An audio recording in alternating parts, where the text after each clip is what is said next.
Man, we're going to talk about this.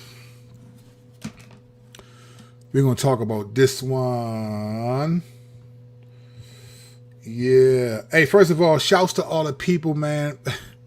You know, it's really interesting, man, whatever the hot topics are. So I appreciate the new subscribers, those of you who like the Caitlin Clark content. I enjoy talking about Caitlin Clark. And I enjoy talking about sports. So when football season starts, I'm gonna have more commentary.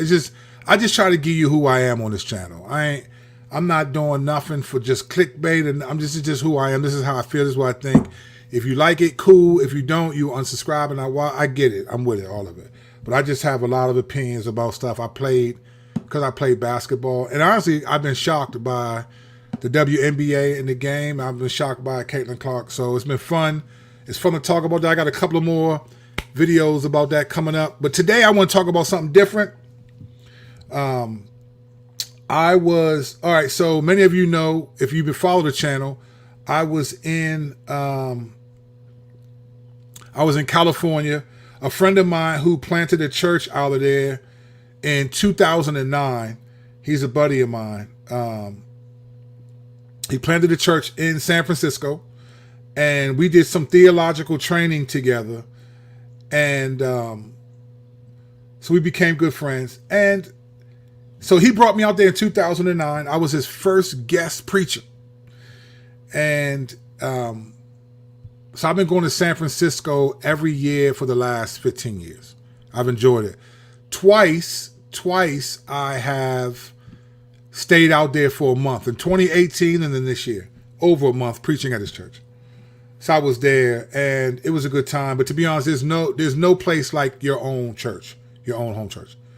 So I was there for a while, and I'm sorry, I'm just doing some at the same time. I meant to do this before I started the video, and you kind of can't backtrack. You got to try to be smooth with it, you know? So I went out there. It was a great time. But after the 5th week, my sons, they just, without being provoked, just said to me, man, Poppy, like, we kind of miss our church. We're ready to go home. And I said, yeah, sons, I feel the same way. It's time to go home.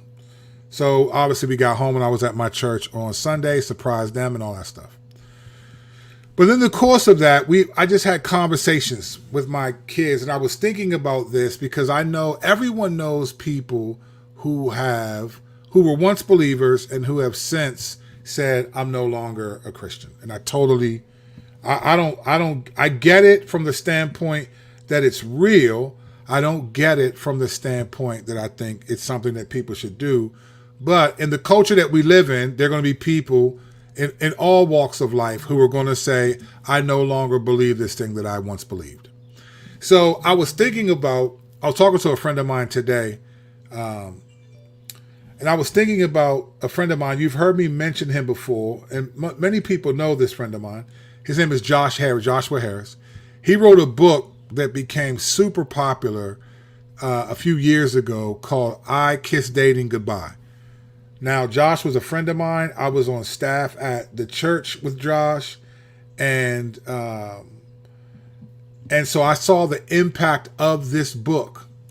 It was huge. I remembered going with Josh to this.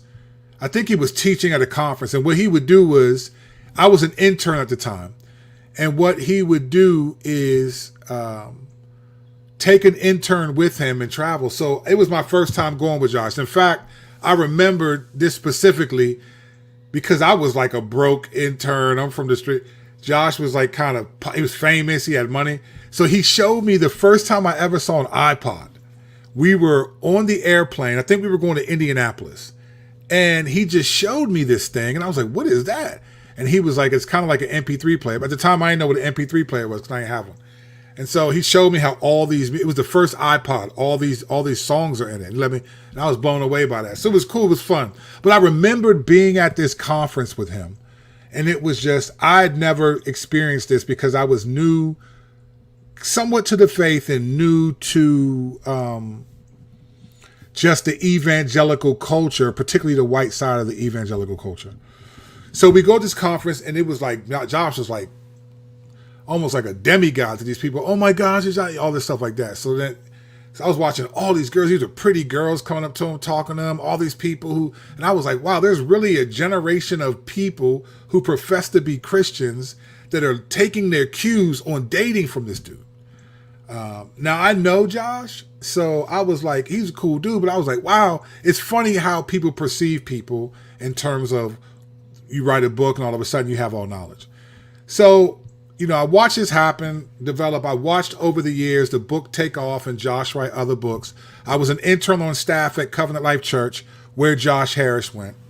And there were 4 people in the church who had a public notoriety, like were known outside of the church and the family of churches.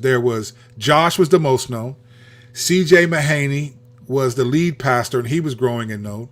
A guy named Bob Coughlin was the worship leader for Sovereign Grace Music, so a lot of people knew who Bob was. And I was a Christian rap artist at the time named Voice. And so I was growing and I was getting offers to do concerts at Creation Festival, things like that. And so it was kind of weird to be in this culture where this sort of quasi-celebrity culture. In fact, I remember my first Creation Festival. This would have been 2007. So all the artists are backstage. I'm backstage with everyone. So at that particular day, the people that were performing was like Casting Crowns was there. Toby Mac was there with his whole band. Switchfoot, who at the time had just crossed over. So they were a Christian band, but Switchfoot had also, I think they had I think it was called A Beautiful Something was their first album, or maybe their second. It was actually a good album. I kind of liked it for back then. They were backstage. I was talking to them. And I remembered, for some reason, the guy who was the chaplain for all of the artists, he took a liking to me. Maybe because I was the only dude that looked like me and carried myself like me. He was a pastor from Ireland, and his name was Ian. And so we were just talking, man, because I was backstage with all the artists, and I wasn't into Christian music as much back then, so I wasn't like, oh my gosh, this is Casting Crowns. Oh my gosh, this is Toby Mac. But other people were freaking out. Oh my gosh, Toby Mac, Jesus free. Oh my gosh, Switchfoot. So I was just chilling. I wasn't as known as them, but I did my thing when I got to perform. So I was backstage, and the pastor, his name was Ian. He was telling me, he said, he was Irish accent. I'm not going to try to imitate it. But he said, brother, you would be surprised. He said, I like you because you're genuine. And I was surprised. I was like, really? Thank you. Thank you. But what do you mean by genuine? And he said, I think you genuinely believe what you talk about and that you're a believer. And I said, I was like, yeah, I mean, I hope so. But I said, but that's kind of what this is, a Christian conference. Creation Festival, there's 100,000 people out there. And we're behind this huge stage that if you go on that stage, you're performing in front of 100,000 people. And at the time I'm talking to him, I think Casting Crowns was on stage. And he's just like, yeah, brother, you would be shocked that not everyone's genuine. And then he motioned over to a band that was popular. And he said, like, some of these people, actually it was Chris Tomlin's band, right? And they were about to go up and perform. Now, Chris Tomlin, at the time, at my church, some of his songs were like the songs that we would sing. But again, I'm not a starstruck dude. I don't see people like, oh my gosh. I was like, oh, okay, that's Chris. Okay, cool, that's what's up. So he was saying that, like, Chris Tomlin and some other people, other bands, had non-believers, non-Christians in the worship band. And I said, wow, really? He said, brother, you would be surprised how many people are going out to lead people in worship and they don't even believe. And so I just thought that, it was my first time being at a Christian concert, whatever that was, conference type of thing. So I thought it was pretty crazy, right? So we just kept talking. I liked the dude. He was a good dude. And then I started to talk to the artists. Now, Switchfoot, the lead singer and I think the bass player were brothers. And so I was talking, I was like, hey, bro, so what's it like, man? Do you feel like, when you're out in the world, it's like women throw themselves at you. Do you feel like it's crazy? And he said, bro, to be honest with you, it's really not much different than being at like an event like this. Like and I said, really? And I said, but this is a Christian event. He was like, yeah, brother, it's not that different. And I was disappointed. And then what the guy started saying, the pastor was making sense to me. So I'm backstage hanging out, eating some wings, talking to Toby Mac, different people, right? I'm getting ready to do my set soon, right? So I had a couple sets. I had one on the smaller stage, because I wasn't as big of an artist, but there was still a ton of people there. I was on the stage over there, and then they had just asked me to do a set in the tent, which was an honor because a lot of people, it was after Casting Crowns, they wanted me to do a set in the tent. So I was like, I thought I was doing one concert. I was like, let's get it. So I'm talking to people, and then I saw a guy from a band talking to these young girls, and they were kind of sweating them, and he was like talking to them like, what's up? And that's when it clicked for me what this guy was saying. Like, wow, these people are out here like doing whatever under the guise of being a Christian band. So that experience started to make me be like, okay, I see what this is now. I need to be careful because a lot of these people are not really walking with the Lord, and some of them are. So I was talking to Josh about it, and he was telling me like all this stuff that he's seen. It was kind of, for me, it was wild, only because I was a dude coming from the streets, coming from prison. I come to this kind of large mega church with a majority of white people. It wasn't my culture, but they seemed genuine. And when you get locked up and you're in prison, and you're around so much fake stuff that's supposed to be real, you start thinking about your life and doing things that had nothing to do with being real. It was real in the street, but not real. Now they're real consequences, and you regret them. So I wanted to be around something that seemed real. So when I came out, a friend of mine was going to this church, and I feel like, man, these people they're genuine. They're not my culture. I can't really relate to them in many ways, but they're genuine about their faith, and I was attracted to that. So I went on these conferences, and I do concerts and travel the country myself, and as a Christian rap artist named Voice, and then I started to see things. Well, as time progressed, my buddy at the time, Josh Harris, he wrote other books and things happened. And then I eventually decided that I'd been asked to leave music alone and to become a pastor. And I didn't want to do it at first, but I said, Lord, I'm good with traveling, doing concerts.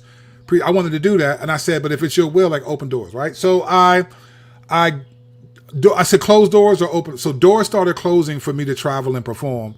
And it was clear. All right, I need to go I'm going to go to this pastor's college, get training and be a pastor. I do that. I graduate. I leave and go to the church that I'm currently at right now. Covenant Life, Solid Rock. I left Covenant Life to go to Solid Rock. Over the next couple of years, I watched something that I never thought would happen. Not only did the family of churches, Sovereign Grace Ministries, implode, but I watched Josh walk away from being the lead pastor of a church that was the mother church of a movement that was like 400 or something churches at the time, international and domestic. I watched Josh say he no longer wants to be a pastor. And I knew him and his wife, Shannon. I knew some of the challenges they had and things like that. So some things weren't as much of a surprise to me, but some things were. But then I watched him a couple years later publicly say that not only is he ending his marriage, which happens, right? It happens. Divorce happens. I wasn't shocked by that. But he said he was no longer a Christian. Now, this was around the time when everything turned left. Like after Mike Brown got killed in Ferguson, Missouri, there was a slew. That was the rise of like Black Lives Matter. And then it was sort of this clash between, first it was sort of black evangelicals and white evangelicals. Black evangelicals wanting white evangelicals to speak out, and white evangelicals feeling like that's not the gospel, that's not what we do. And there was all this clash, right? And so then it became political because Black Lives Matter showed up, and they as an organization started to make progress and make headway, and they were growing and developing and calling out the what they would call the blatant, mischaracterization of the law towards African Americans is what they were, toward black people, what they would say, right? Some of it I thought was true. Some of it I thought they're hustlers, and I saw it for what it was. But in that period of all of before it got to just being woke and all this now, there was a real moment, a real couple of years where people were really affected by what the church was doing. And now people don't really care what the church is doing. But there was a point where people started to really care about what is the church, how's the church responding to this? And when people because it became about, so what people don't realize is from 2014, I would say not Trayvon Martin, that was sort of the outlier, but once Mike Brown hit in August of 2014, up to like maybe 2021, there was a period where people were evaluating their allegiances based on what they would call political values. Like if you're a conservative, you're going to be a conservative. If you're left, you're based on name. But a lot of it was based on a view of love that they thought was the accurate view. It really, what it was whose view of love is really the real view. So the church had a view of love, the LGBT had a view of love, the Black Lives Matter had a view of love, the conservative, it was about whose view of love is really true. And in that rose up all of this word that came out of this thing called deconstruction. It was which came from Jacques Derrida, right? Deconstruction is sort of an ideology that he came up that basically in its most, oversimplification, it was whatever you believe to be true, the very opposite of what you believe to be true is also true. So in other words, there's no truth that is by itself true. There's truths that oppose truth that are also true, right? But it developed into this sort of ideology where from pastors to Christian worship bands and people were saying, I'm deconstructing my faith. But what that meant was I'm leaving Christianity. Like I'm walking away from Christianity because, and a lot of it was its view of love. The church had a view of we're unloving towards the black community, towards the LGBTQ, towards all these communities. There was that sense, right? There was a lot of people, and people were being shocked, like, oh my gosh, this is my favorite worship band, and the leaders leave, all that kind of stuff, right? There was a lot of that just came out of nowhere, and people were getting blown away. Well, in the midst of that, my friend Josh Harris announced he's walking away from Christianity. He's no longer a Christian. And a lot of people were like, man, what do you think about that? Because they knew he was my friend, and it was kind of wild to me because he did a documentary called I Survived, I Kissed Dating Goodbye, which was his way of saying, I'm going to undo what I did by my book. He always felt like he did harm to people because of his book. And people used it as the manual for dating if you were a Christian, right? And you come from the purity culture. It was a perfect storm of all this. Well, Josh decides he's no longer a believer, and then his wife, at the time, it was not his wife, Shannon, follows suit eventually, from what I understand. So I started seeing this a lot, this deconstruction of faith. So at my church, we went through, let's look at deconstruction. We called it worldview. We talked about deconstruction, learned about Jacques Derrida, and went through a lot of what it was and how it plays out. And I realized something that I want to tell you all today. I realized this truth. I think this is true. That it's okay to deconstruct your faith. It's okay to deconstruct your faith. To deconstruct. Now, my definition of deconstruct is different. It's okay to deconstruct your church experience, the denominational distinctives that you're a part of. All right? It's okay to do that. What no one should do, what you shouldn't do, though, is deconstruct eternity. And this is what caught me off guard. People, it's one thing to say, hey, I want to revisit what I was taught, what I believed, why I believe these things. I want to revisit that. I think do that. I think it's healthy, right? To question, make sure that you believe because you believe. I think it's healthy to do that. If you need to deconstruct aspects of your faith, there may be things that you were a part of a church. Like if you go to if you're like in a cult, right? There may be things that cult said that were true and actually beneficial, but it largely is a cult that has very, satanic, demonic, whatever practices that you got to deconstruct how you process religion. You got to deconstruct authority and how you relate to people who have a religious role in your life. You got to deconstruct all these things, right? Because you don't know what you believe anymore. You've been hurt. You've been offended. All these things are true. So there's a place for deconstructing your faith. There's a place for thinking about, do I believe this because I believe it, or do I believe it because he said it? I tell my church often, look, don't look in the Bible for yourself. Read it. Read it. I don't want you to just follow it because I say it. You got to believe it to be true for yourself. I think Jesus did this with his disciples. You got to believe because you believe, you know? Remember when Jesus came back and resurrected, and then Philip, Thomas, who had said, I'm not going to believe until I see the holes in his hands and the holes in his wrists. And then Jesus shows up and he says, Thomas, look, here are the holes in my hands. And Thomas was like, my Lord and my God. And Jesus says, you believe because you see, but blessed are those who believe and do not see, who do not see and believe, right? You believe because you see, but there will be people who believe that don't see these holes in my hand. There's a place to say, hey, let me make sure I really believe this. I think we all do that, even in a non-religious sense. I think there's a thing that's called midlife crisis. It's where you get to a certain age, somewhere in your 40s, maybe 50, a little bit in your 50s, where when you get to be older, you no longer fantasize and hope for the future.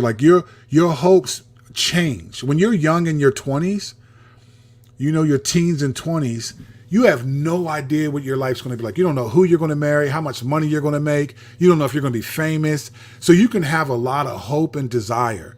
But then once reality sets in, once you do get married or you don't, once you start to get older and who you are, it starts to become, okay, this is reality. When I was 18, I thought I'd be a famous such and such. But now I'm 36 and I have a desk job and I work at. There's a thing called midlife crisis where really what people are doing is they're deconstructing their life.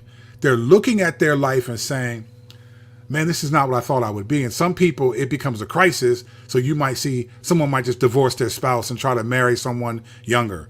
Or maybe you'll see a lot of guys who are now more established. They'll buy a sports car. They might buy something that there's this thing called midlife crisis where you finally realize this is my life.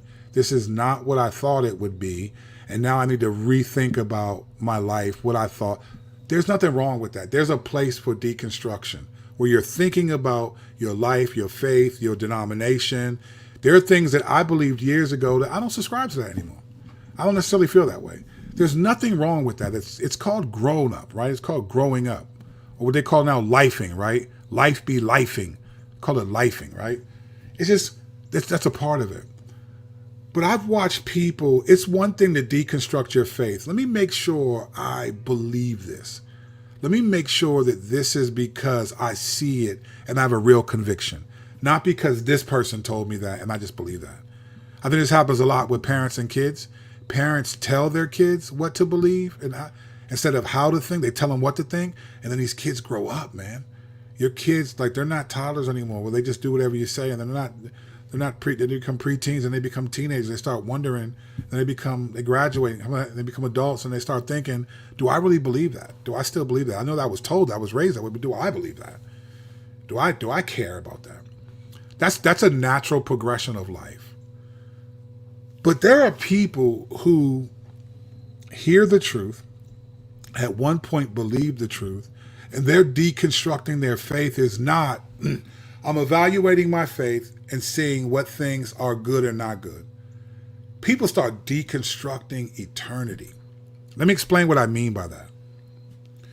So, if you're a Christian, the Bible teaches that there is an afterlife, and there are two predominant locations.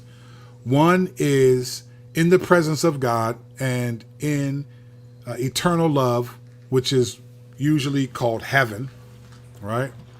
And then there's one experiencing the wrath of God, which is his presence is not there, and it's eternal suffering, and that's called hell, typically, is what they usually call those.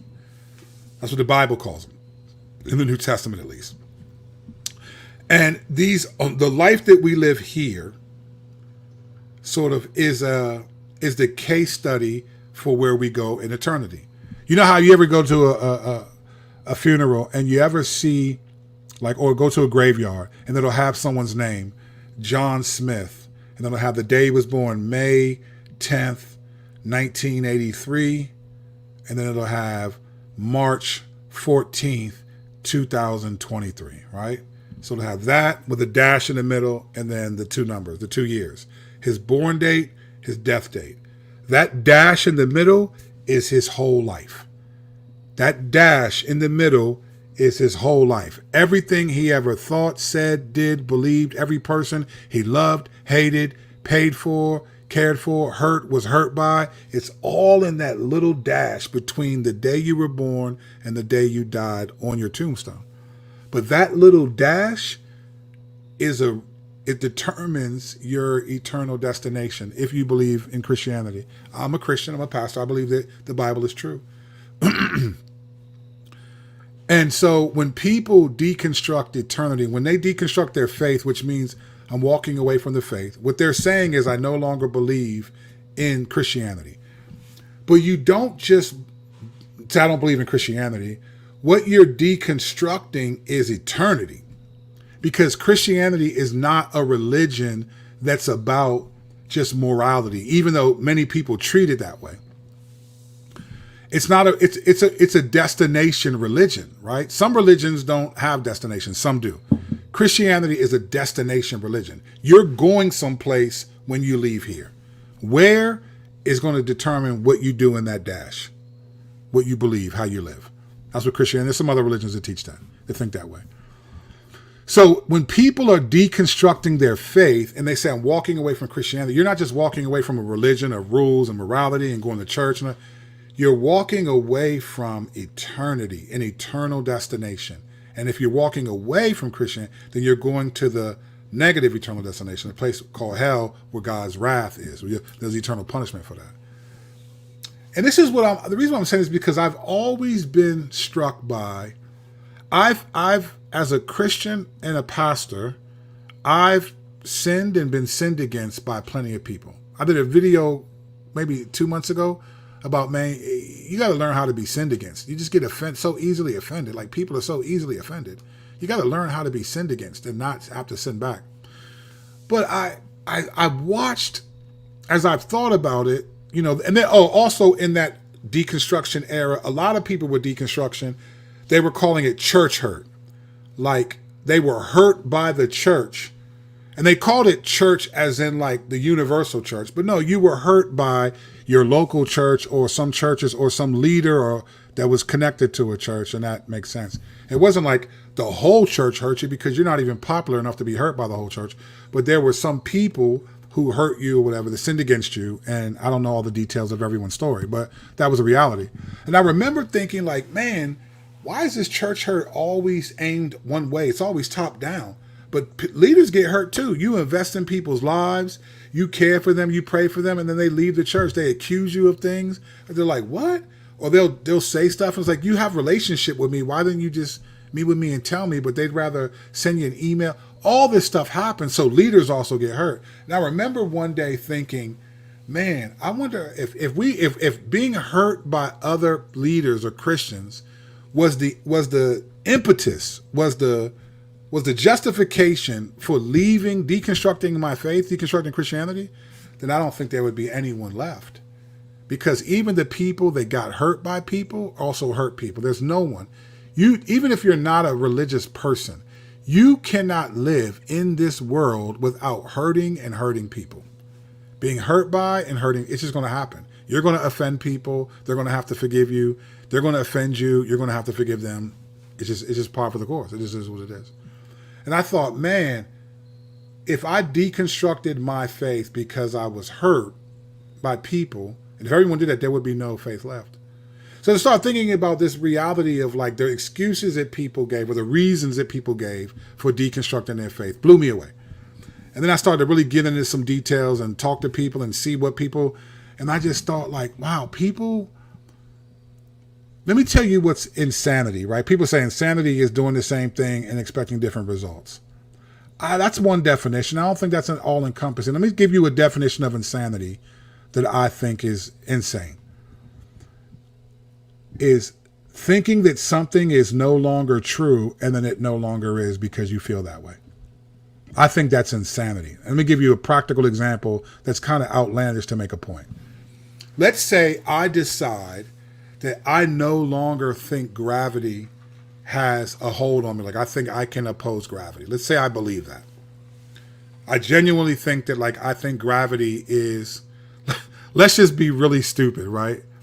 And this is because there were people who would say wild stuff like this. Let's just say I think gravity is white supremacy, and it's a tool used by white people to stop black people from being free and soaring to new heights. Let's just remember people were saying crazy, dumb stuff like that, right? And sometimes people were getting accused of it. Let's just say I something like that. I believe that gravity didn't exist, right? Let's say I genuinely thought that. I believe that it didn't exist. And then I say, okay, I go to up to an 8-story building, and then I walk off that building because I don't think gravity exists. What's going to happen? Gravity will introduce itself to me immediately.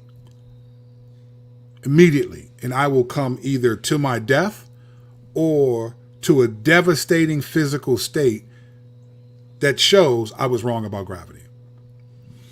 And I think it would be insane, and most people would say you are dumb. Now, granted, gravity is something that's more tangible to some people than God. I get that.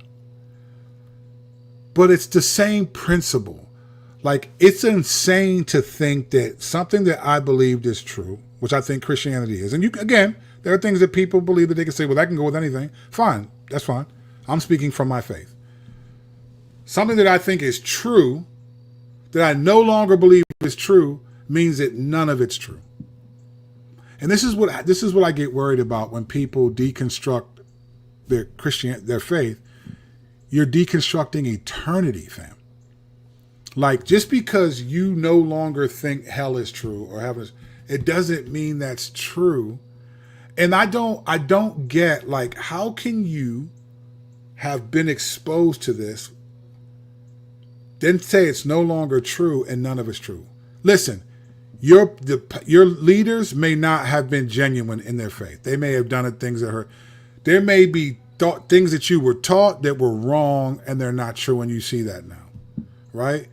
But the one thing that I think everyone who is brought into Christianity should at least respect is the eternal destination. Maybe what you were taught about tongues or whatever, it was wrong, or maybe you were a religious leader, pastor took advantage of you physically. All those things can happen. We get sinned against in this world. Everyone does, including Jesus. No one's exempt from being sinned against. No one. How you respond, though, is a different story. But let's just say all that's true. Okay, those happen. But there are the essence, things that are just don't go away. Like, there's no evidence that eternal destination is not true. The person's genuineness may be not true, or someone's doctrinal thoughts may not be true.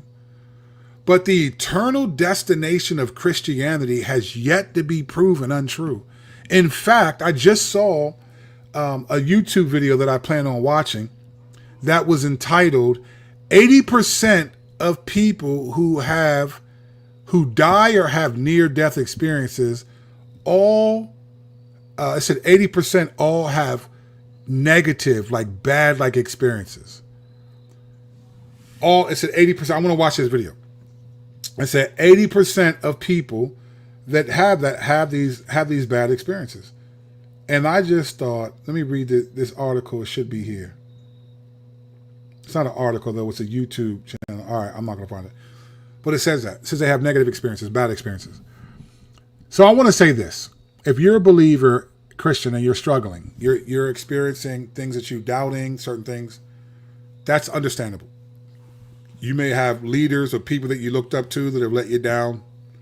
That happens.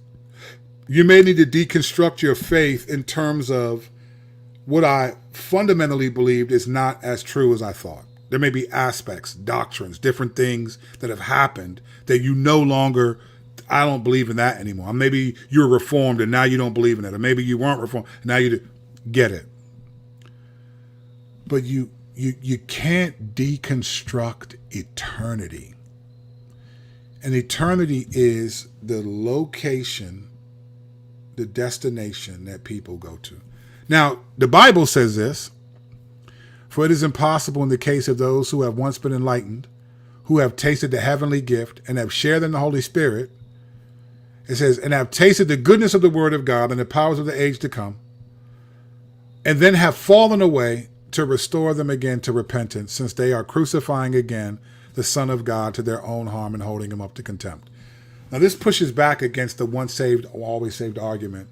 And I think the reason why is because God is saying that it's possible for people to deconstruct eternity. When you deconstruct your faith, you deconstruct eternity. So you have fallen away. It says to restore. It's impossible to restore them again to repentance. Now, I don't know if it meant there's not a sense where everyone who's ever fallen away, no one ever comes back. I don't know if that's true. But there's a word here that basically says it's possible to experience aspects of Christianity, to enjoy them, benefit from them, and then fall away.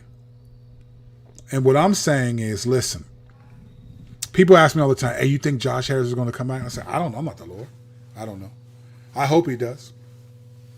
But if he doesn't, he didn't deconstruct his faith. He didn't deconstruct Christianity. He deconstructed eternity. And eternity is much more, Christianity prepares you for eternity. But eternity is a whole other truth. Whole other truth. And I think, listen, if you got to leave your church because they're wilding, leave your church. Don't leave the church. If you got to leave your denomination because you just don't agree, leave your denomination. Go non-denominational. If you got to deconstruct your experience, the way you grew up in a Christian home, do that. If you get married and have a family, then raise your family differently. I definitely have raised my boys differently than how I grew up. And we just want to, if you got to do that, do that. That's fine. But if you deconstruct your faith and you walk away, you're deconstructing eternity. So you can deconstruct all these other things and still have eternity. But if you deconstruct your faith and you fall away, you walk away, then you deconstruct eternity. And there's no coming back from that. There is no such thing as my bad when you do that. So if you're struggling, you got to get through it. You got to work through it. I get it. But don't deconstruct eternity because you're having some issues with your faith. Let's go to the tape. See what y'all talking about, what we getting into right now, what we doing. I would not be shocked. A whole lot of Creflo dollars out there. There are Creflo dollars. There are. I agree with that. Afternoon. Goes to Guru Lightus. Afternoon, bro. Caleb, good to see you, brother. Boy, back in full effect. How's your mom been? She's good, man. I was just with her yesterday. She's good in the sense that she's no longer in ICU and she's been released from rehab. But it's going to take her some months to fully recover. So she has a walker and things like that. But it's good to see my mom. I'm grateful. I'm grateful to see that. Thank you, brother. Thank you for your prayers and different things, man. Thank you. Is it faker in prison or out from your experience? Faker? No, I think prison. I think it's faker out because when you're locked up, like you're locked up with other people. Like in the streets, not everyone's a criminal, right? So like you can be in the hood, but then there are people who are not gangsters. You can be around. But when you're locked up, you're around other criminals, and some of them are more dangerous than you. And so you're around men all the time. So you're constantly around a testosterone, a bravado, an arrogance, all of that, willing to prove oneself. I mean, there's some dudes who used to say on the street, I'll die to prove a point, right? When you're in prison, it's fake in the sense that there are people who try to pretend like they're tough and they get exposed. But I think it's not fake. It's more dangerous because you're around criminals who sometimes some of them got nothing to lose. I think it's stupid for them to put like people who only got a year or two with people who are doing 25, 30 years because you have nothing to lose. So if you get into an altercation in prison and you stab someone and you kill them, they're going to add more years, but you You wasn't tripping anyway. You got 30 years or you got life. So I think it's definitely faker outside because people have been like that. So I've been dying to hear your take on Josh. Yep.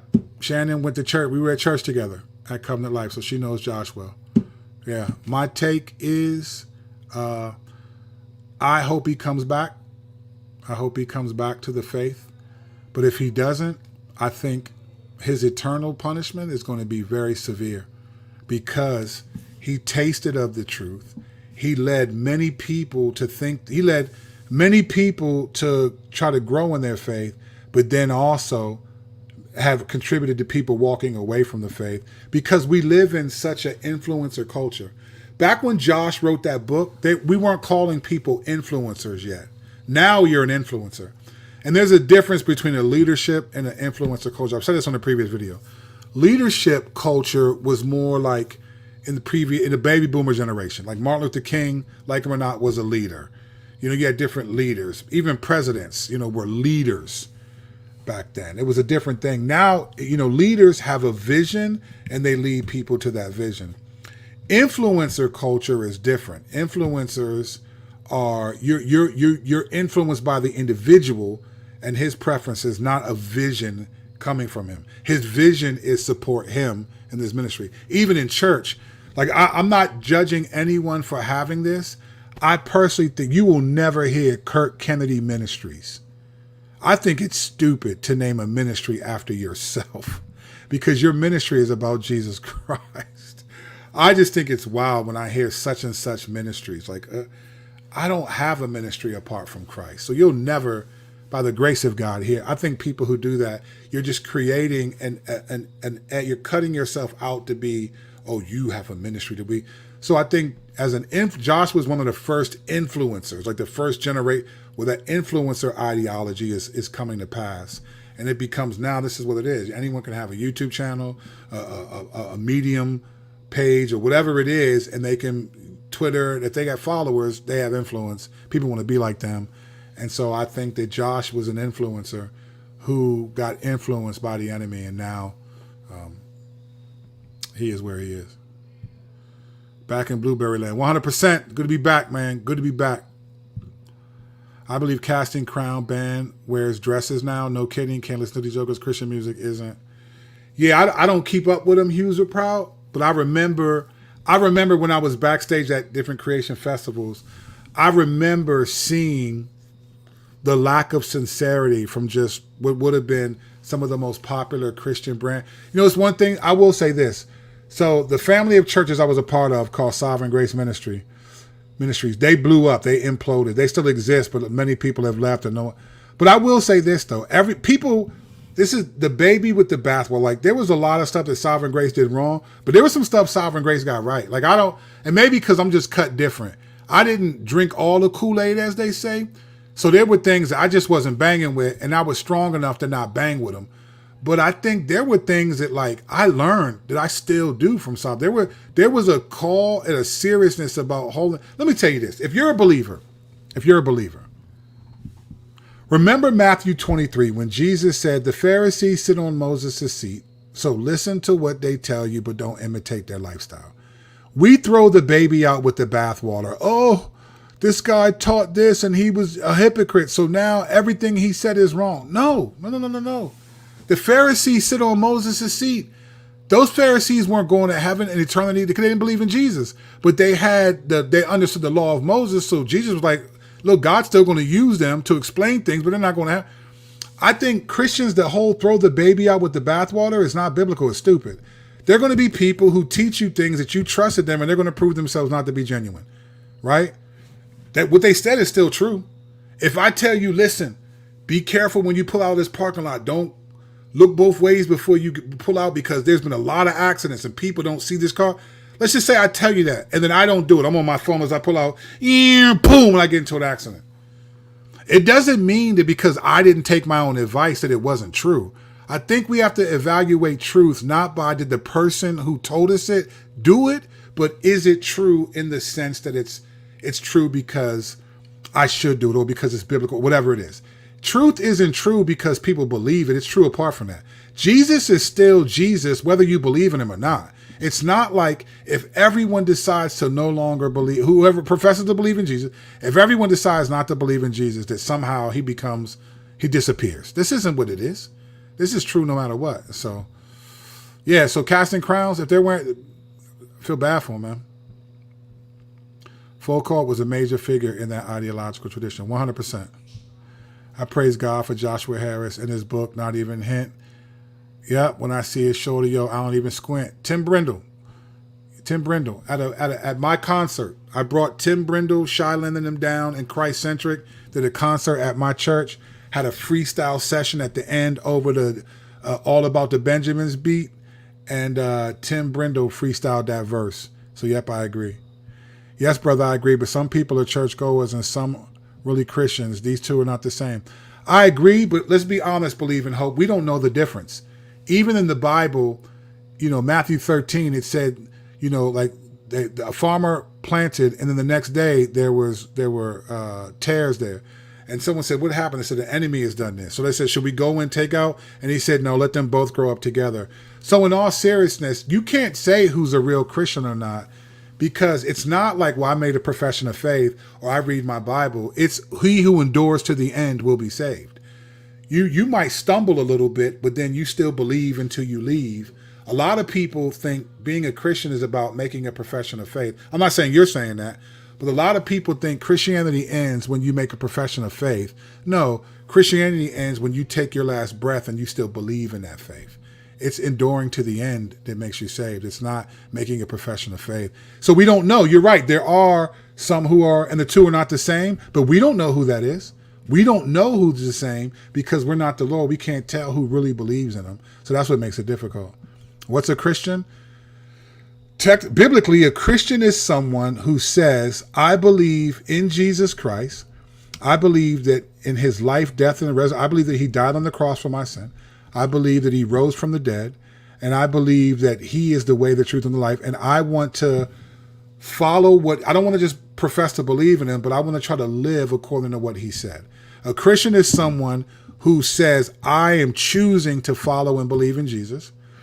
And that person will do certain things that are consistent with what the Bible teaches. That person will, as best as possible, find a church. That person will have fellowship. That person will love the brothers, love their neighbors. That person will grow in certain ways because they believe in Jesus and want to imitate Jesus. Oversimplification, but that's what I would say. College was a major time when I took a hard look at my faith and challenged what I grew up believing. Yeah, I think a lot of people do. I know pastors whose children went to college and walked away from the faith. Like, college is that time where it's funny because when you go to college, like when you're in high school, let's just say you skip a class or you don't show up for like a couple days. What's going to happen? High school is going to call your house. Hey, such as Mark hasn't been in college, hasn't seen him in class all day. When you go to college, you got to pay for that. In high school, you don't pay for that. In college, you got to pay for that. So they get their money. They don't care if you come. You'll just flunk out. They don't care if you have to kind of evaluate, what do you believe in? Who are you? Because that's why I think a lot of people go to college unprepared, because they don't care if they study. They don't care. You have to be disciplined and self-controlled to get to college, because they're not going to call you and say, hey, unless there's some professor who really cares about you and reaches out to you. For the most part, they don't care. So college is one of those times. I think, though, as a parent of teenage boys, I want my kids to think about this before they go to college. Because I think colleges, especially today, even Christian colleges, are set up to make you walk away from the things that you thought you believed in. And I think you got to believe until you leave, fam. You got to know why you believe. This is the thing. We teach people to know what to believe, but we got to teach people to know why you believe. I want my kids to know, why do you believe this? Not what do you believe, why do you believe? Everyone can tell you what to believe. I want to know why you believe, and I want my kids to know that. Facts, you can't deconstruct eternity nor the empty tomb. Nah, you just can't. You can't. And I think people think they're deconstructing their faith, but you're deconstructing eternity. And that's going to be something that is going to be very difficult. Question: do you believe Ecclesiastes 3:11 speaks as to why some? I have to see what it says. Ecclesiastes 3:11. So do I believe it's why it speaks to so many people having NDEs? Near-death experiences are NDEs. I think that's a terrible name because I don't think these are near. I mean, some people, but I say that only because that's what people call it. But I think it's a terrible name. All right, Ecclesiastes 3:11 says, "He has made everything beautiful in his time. Also, he has put eternity into man's hearts, yet so that he cannot find out what God has done from the beginning to the end." So is this why people are having NDEs? You know what I think, bro? This is what I honestly think. I think so. A lot of these people they died or they went to sleep and they died in their sleep and they descend into hell or heaven. But most of the stories are into hell and they experience this torment. They see what's happening. They are very vivid in the descriptions, and then God will bring them back, right?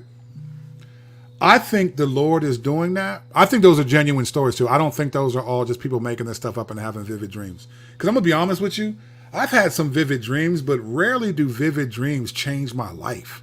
Like I may wake up and be like, "Dad, man, I'm so glad that was a dream. That was crazy." That may happen, but like it's rare that a vivid dream, like I changed my life. I go from an atheist to a Christian to a pastor to... Vivid dreams don't do that. Vivid dreams just make you remember it in detail. It may make you feel some type of way when you wake up from it. But it's rare occasion that your life is transformed by a vivid dream. People's lives be transformed. I think what the Lord is doing is demonstrating that it's not the church. The church is supposed to preach the gospel, but it's Jesus who saves. Like it's God has the authority to allow someone to experience eternal punishment for just a few moments in contrast, and then bring them out of it and then allow them to be saved. Like that's, I think what we're hearing, it's sort of like the thief on the cross idea. You're seeing the extension of the grace of God and that he's the one who saves. Thief on the cross is not the norm for how we should expect salvation to happen, but it was God saying, "I'm saving people even moments before they die."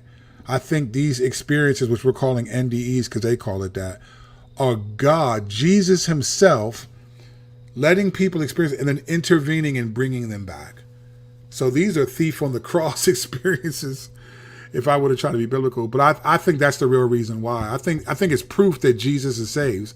And I'll be honest, I think the church in America is not on mission as much. So Jesus, like people are going to say, like you hear this a lot in the Middle East, Jesus appeared to me.